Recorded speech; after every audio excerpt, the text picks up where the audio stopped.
नमस्ते करती हूँ सरिता लोकगीत 123 में आप सभी का स्वागत है।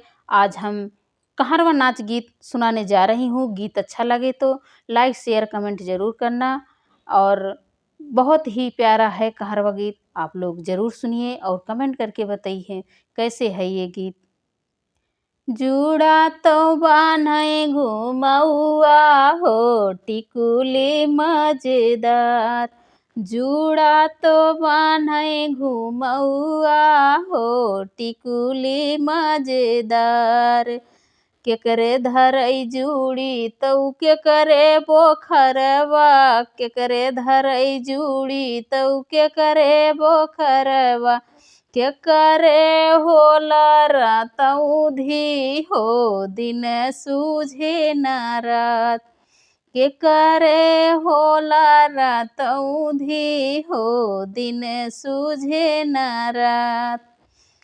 जुड़ा तो बान्हे घुमौआ हो टिकुली मजेदार, जुड़ा तो बान्हे घुमौआ हो टिकुली मजेदार।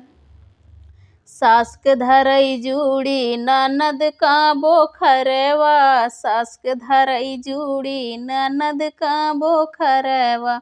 पियवा का होला रातौ धी हो दिन सूझे न रात, पियवा का होला रातौ धी हो दिन सूझे न रात।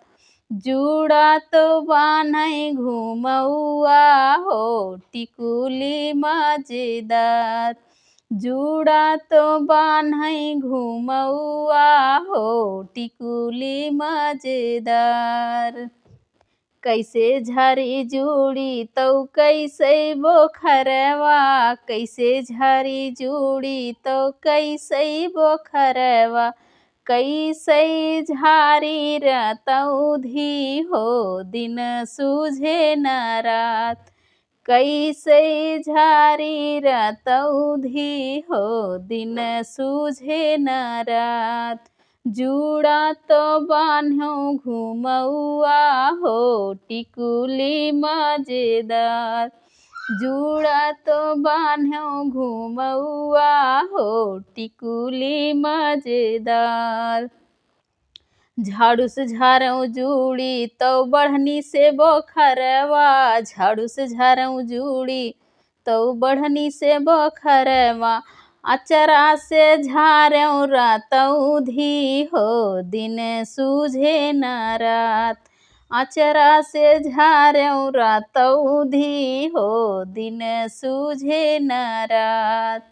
जुड़ा तो बान्हे घुमौआ हो टिकुली मजेदार, जुड़ा तो बान्हे घुमौआ हो टिकुली मजेदार। एक कहारवा नाच गीत कैसे लगा कमेंट बॉक्स में ज़रूर बताएं और ज़्यादा से ज़्यादा शेयर करें। फिर मिलते हूँ नेक्स्ट वीडियो में, तब तक के लिए बाय बाय।